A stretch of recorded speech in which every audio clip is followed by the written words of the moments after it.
$1 million.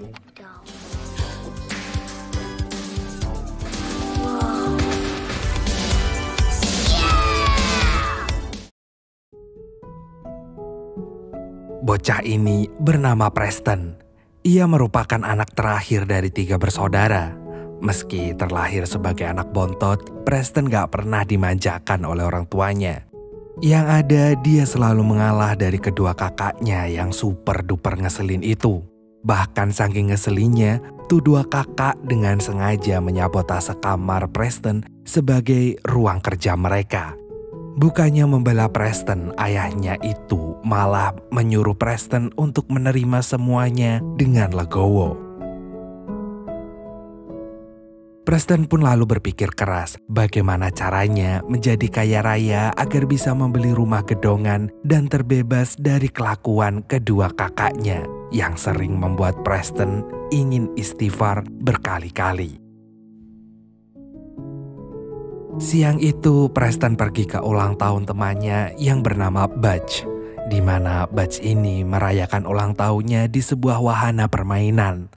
Preston yang memiliki uang pas-pasan itu hanya bisa gigit jari, memandangi teman-temannya yang sedang asik menikmati berbagai macam wahana yang penuh adrenalin.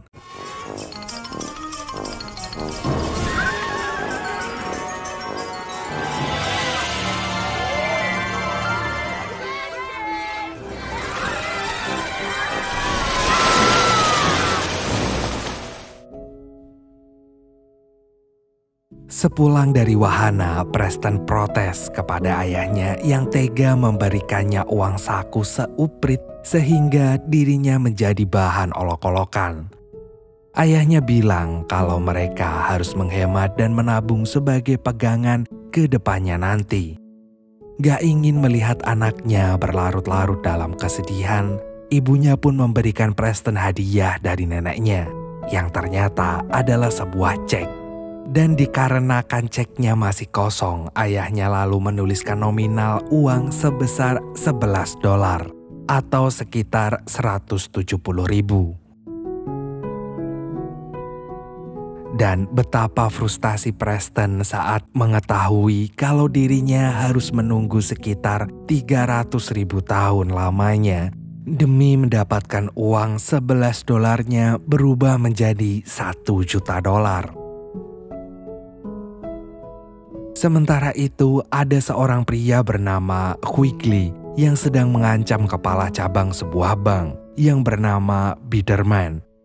Quigley bersumpah akan menghabisi keluarga Biderman apabila Biderman enggan menukarkan uang $1 juta yang telah ditandai FBI itu dengan uang yang baru.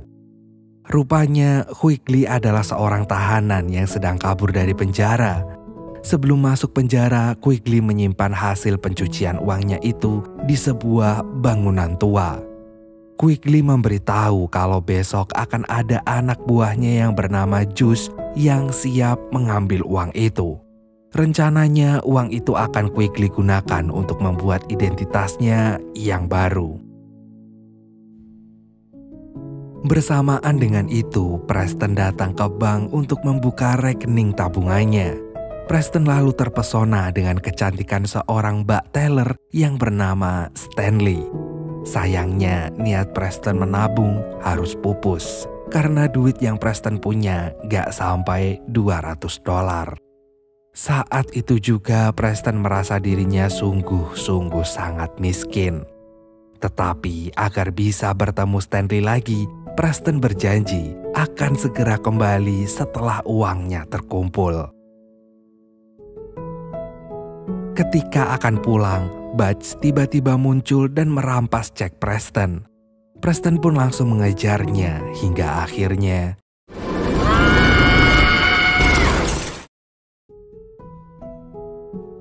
Quigley yang menyadari itu pun buru-buru turun. Karena gak ingin diamuk masa, Quigley segera memberikan Preston ganti rugi. Namun saat akan mengisi cek kosongnya, Quigley gak sengaja melihat polisi lagi patroli. Tentu saja itu membuat Quigley pergi dengan terkepot-kepot. Sesampainya di rumah, bukannya prihatin dengan apa yang terjadi, kedua orang tuanya itu malah ngomelin Preston yang sudah merusak sepedanya. Preston yang muak selalu dimarahi pun langsung lari ke kamarnya. Di kamar, Preston tiba-tiba teringat dengan cek kosong yang diberikan Quigley tadi. Tanpa pikir panjang, Preston pun menuliskan nominal uangnya sebesar $1 juta atau saat ini setara dengan 15 miliar rupiah. Keesokan paginya, Preston kembali ke bank untuk mencairkan uangnya tersebut. Teller yang melihat jumlah nominalnya hanya bisa tertawa. Ia menganggap itu hanyalah sebuah lelucon. Namun begitu melihat Preston tampak serius, teller itu segera mengantarkan Preston ke ruang kerja Biderman. Awalnya Preston mengira kalau uangnya itu akan gagal dicairkan, mengingat ceknya dibakar depan kedua matanya. Tapi setelah memastikan cek Preston gak kaleng-kaleng, Biderman kemudian menyerahkan semua uang itu pada Preston. Ia yakin kalau Preston adalah Juice, orang yang diutus Quigley untuk mengambil uang $1 juta itu. Bahkan Biderman gak segan membantu memasukkan segepok demi segepok tuh duit ke dalam tas Preston. Setelah memastikan gak ada satu gepok duit pun yang tertinggal, Preston pun lalu pergi.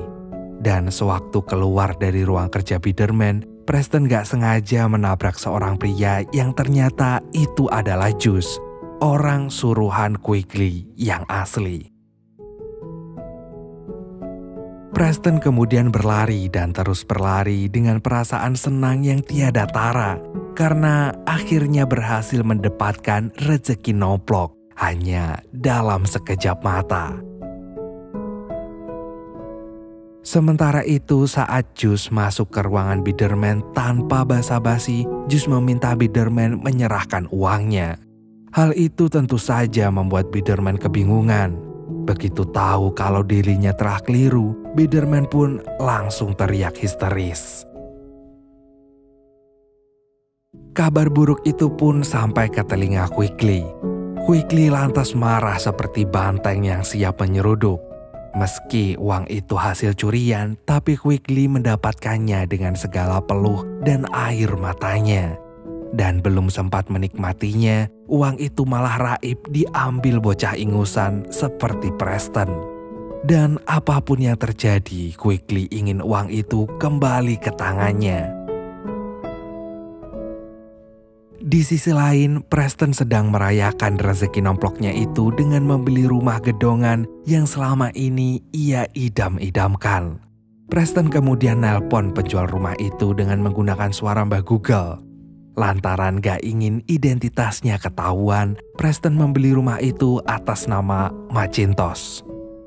Setelah penawarannya disepakati, Preston resmi menjadi pemilik baru rumah itu. Dan detik itu juga Preston sah menjadi anak paling kaya yang ada di muka bumi ini. Preston kemudian menyelinap pergi dari rumahnya. Ia kembali mengeluarkan uang $1 juta itu untuk membeli limosin sekaligus menyewa seorang supir yang bernama Henry. Preston dengan cepat membeli dan melakukan apapun yang ia inginkan tanpa perlu lagi melihat harganya.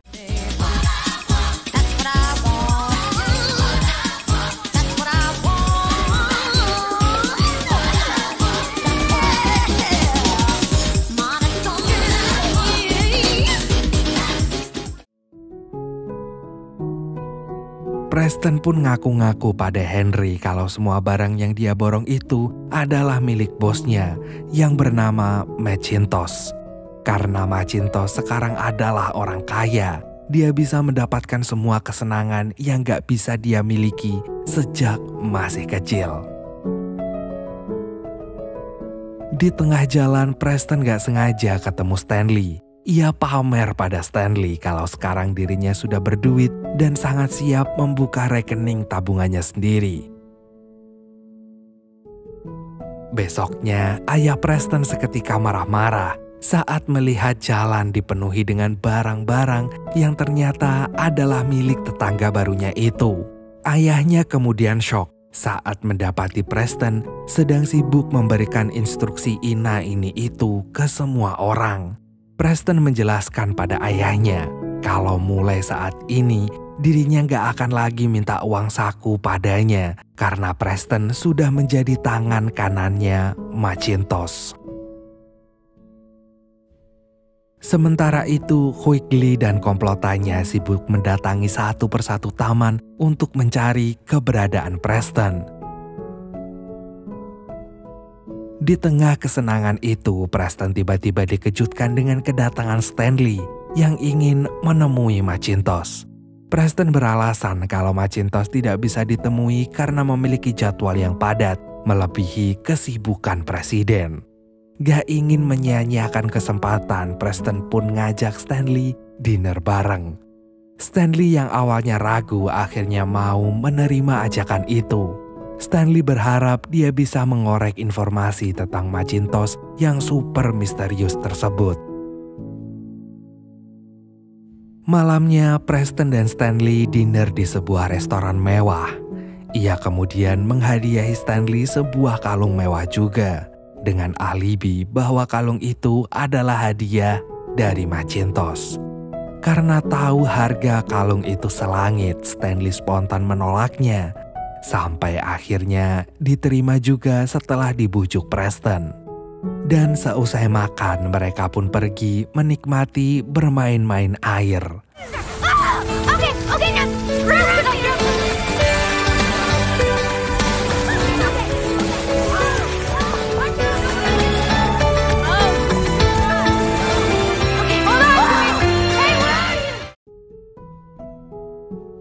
Bertepatan dengan itu, Quigley dan komplotannya melihat Preston. Tanpa banyak omong, mereka langsung ngejar Preston. Preston yang mengetahui dirinya menjadi incaran Quigley segera mengajak Stanley pulang. Dan sebelum berpisah, Preston mengundang Stanley ke pesta ulang tahunnya yang seolah-olah bertepatan dengan ulang tahun Macintosh di akhir pekan nanti. Dan tanpa pikir panjang, Stanley mengiyakan undangan itu. Keesokan paginya, Preston ingin ngajakin Henry main bersama.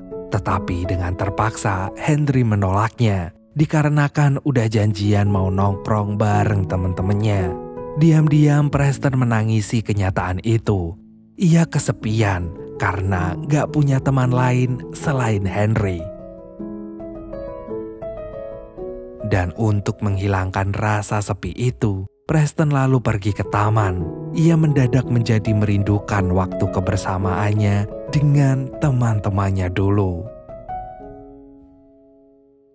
Bersamaan dengan itu, Quigley dan komplotannya pun yang kebetulan ada di dekat taman itu gak sengaja melihat Preston lagi.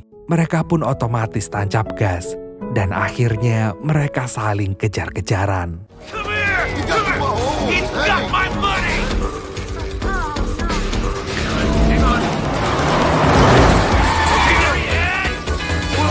What is mine?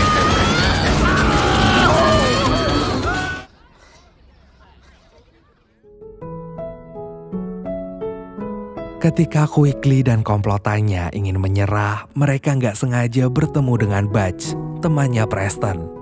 Quigley mengancam akan menjatuhkan Butch jika tetap bungkam tentang keberadaan Preston. Karena nyawanya sedang terancam, Butch pun terpaksa membeberkan segalanya.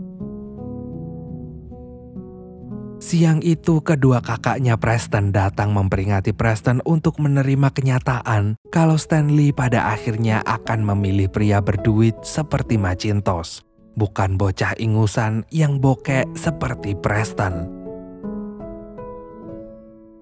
Omongan kedua kakaknya itu terus menghantui pikiran Preston. Preston pun akhirnya bertanya tentang kebenaran itu pada Henry. Dan Henry sama sekali gak menampik kalau di dunia ini pasti ada aja orang yang mendekat karena cuan. Bahkan yang kenal pun bisa ngaku-ngaku sebagai saudara. Henry pun mengingatkan Preston bahwa yang namanya teman sejati itu gak akan pernah ninggalin temennya yang sedang tertatih-tatih melewati masa suram di kehidupannya. Malamnya, pesta ulang tahun Preston pun digelar. Dan di antara banyaknya tamu yang datang, tak satu pun yang Preston kenal. Bahkan di pesta ulang tahunnya sendiri, Preston dilarang menyentuh kadonya.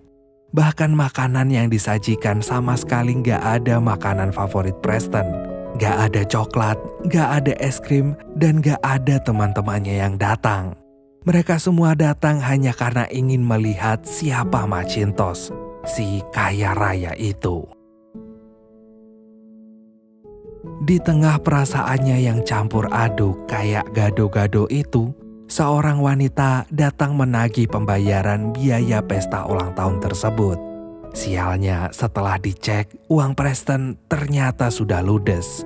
Dan detik itu juga Preston merasa hidupnya sudah game over.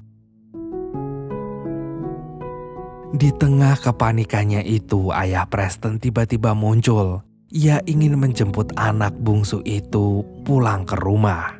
Ayahnya itu gak ingin Preston sibuk cari duit sampai lupa menikmati masa kecilnya. Di dalam lubuk hatinya yang terdalam, ayahnya gak ingin Preston menjadi dirinya yang ingin cepat-cepat dewasa. Sampai akhirnya merasakan masa kecil yang kurang bahagia. Sang ayah ingin Preston tumbuh selayaknya anak kecil seusianya, yang hanya sibuk main, dan main. Bukannya malah pontang-panting nyari cuan. Preston pun tersentuh dengan omongan ayahnya itu. Namun saat ingin pulang bersama, ayahnya sudah keburu pergi.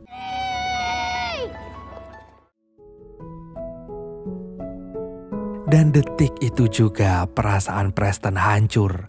Diam-diam hatinya menangis kesakitan. Selain itu, ayahnya udah pergi. Henry pun ternyata juga udah pergi meninggalkannya sendirian. Bahkan wanita yang sedari tadi Preston nantikan kehadirannya ternyata hanya ingin bertemu dengan Macintosh. Preston lalu mengumumkan ke semua orang kalau Macintosh yang mereka nantikan selama ini sudah menghilang untuk selama-lamanya. Dan dalam hitungan sepersekian detik, pesta yang semula ramai seperti pasar malam, kini berubah menjadi sunyi senyap seperti kuburan. Dan yang kini tersisa hanyalah Preston seorang. Di tengah kesendiriannya itu, tiba-tiba Preston dikejutkan dengan Quigley dan komplotannya. Preston dengan jujur mengatakan kalau dia sudah menghabiskan semua uang Quigley hanya dalam waktu 6 hari. Preston juga mengakui kalau Macintosh hanyalah akal-akalannya saja. Biderman kemudian memanfaatkan kesempatan itu agar Quigley menggunakan nama Macintosh sebagai identitas barunya nanti. Melihat mereka sedang sibuk berdiskusi, Preston pun langsung kabur. Setelah berhasil kabur, Preston mengerjain Quigley dan komplotannya dengan beraneka macam permainannya.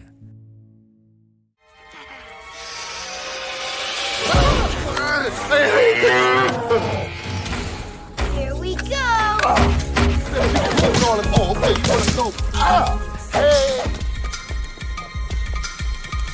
None of this would have happened, you know, if you hadn't been a bad... Bonsai! Where am I going? Oh! Shit!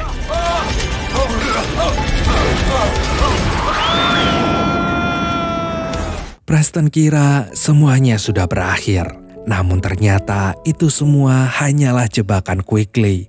Untungnya polisi datang tepat waktu.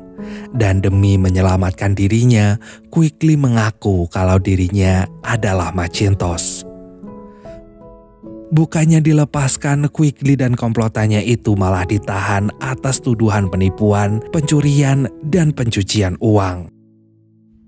Dan betapa terkejutnya Preston saat mengetahui kalau Stanley ternyata adalah mata-mata dari FBI. Meski begitu, Preston tetap bersikeras ingin menjadikan Stanley sebagai kekasihnya. Dan ternyata Stanley pun bersedia menjadi kekasih Preston 10 tahun lagi. Dan atas kejadian itu, ayah Preston langsung kalang kabut mencari keberadaan anaknya. Ia yakin kalau Preston kini sedang ketakutan. Dan setelah ketemu dengan Preston, ayahnya itu langsung memeluk dan menenangkan Preston. Ketika akan pulang, Preston gak nyangka jika Henry tadi pergi karena ingin membelikannya seember es krim. Dan dengan berat hati, mereka pun harus berpisah.